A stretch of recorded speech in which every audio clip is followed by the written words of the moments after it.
தரமா பேசிட்டு இருந்தீங்க போல. என்னவா? அவரு களின்றார் சார். கலியா? ம் ஓ, கலியா? ம் சைன் பண்ணி சீல் போடலன்னா கம்ப்ளைண்ட் கொடுத்து ஜெயில தள்ளி கழிப்பீங்க பாருமா. இவர மாதிரி 1000 பேரை பார்த்திருக்கேன். சொல்லிட்டு போங்க, போறேன் போங்க. போய் வேலையை பாருங்க, போங்க. சார். ம். அப்புறம் இன்னொன்னு ஏதோ சொன்னார் சார். என்ன சொன்னாரு? ஏதோ பிட்பின்னார் சார். அவர் ஏதாச்சும் சொல்லிட்டு போறாரு, நான் மட்டும் வந்துட்டேன் சார். பிட்பியா? அந்த பெரியவர் எங்க? போயிட்டாரு சார். போய் கூப்பிடுங்க அவரை. சார் அவரை ஏன் சார் கூப்பிட்டு வர சொல்றீங்க? அடுத்த வாரம் வருவார் சார். போய் கூப்பிடுங்க அவரை. போங்க, போங்க. சார். முதல்ல போய் அவர் கூப்பிட்டு வாங்க, போங்க.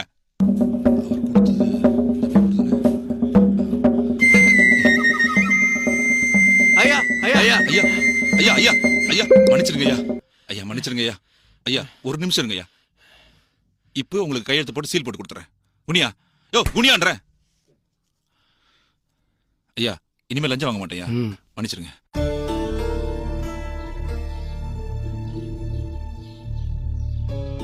இந்தாங்க ஐயா.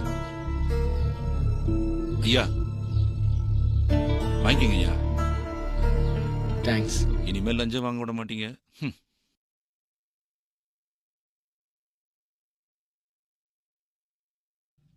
இவர் யார் சார்? இப்படி பயப்படுறீங்க? பிட்பிங்கிறது public interest disclosure and protection of informer resolution. இது நியூ டெல்லியில் இருக்கு. அவர் மட்டும் நம்ம லஞ்சம் வாங்குறோம் நாங்க கம்ப்ளைண்ட் கொடுத்தாருன்னு வச்சுக்க, நம்ம வேலையே காலி. சார் தப்பிச்சோம் சார். வாங்க. நம் நாட்டின் சீரழிவின் அடையாளம் தான் லஞ்சம், ஊழல்.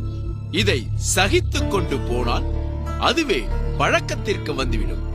எனவே உங்களை சுற்றி ஊழல் நடந்தால் பிட்பி முறையில் புகார் அளியுங்கள். உங்களின் அடையாளம் ரகசியமாய் வைக்கப்படும். பிட்பிற்கு தபால் முறையில் மட்டுமே புகார்கள் அனுப்ப முடியும். சிவிசி போர்ட்டலில் புகார் அளிக்க வலைதளத்தின் மூலம் அளிக்கலாம். ஓஎன்ஜிசி சார்ந்த புகார்கள் தபால் அல்லது வலைதளம் மூலமாக மட்டுமே பெறப்படும். இமெயில் மூலமாக அனுப்பப்படும் புகார்கள் ஏற்றுக்கொள்ளப்படாது.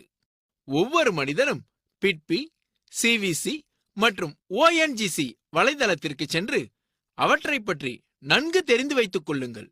இவரைப் போல லஞ்சம் தவிர், நெஞ்சம் நிமிர்.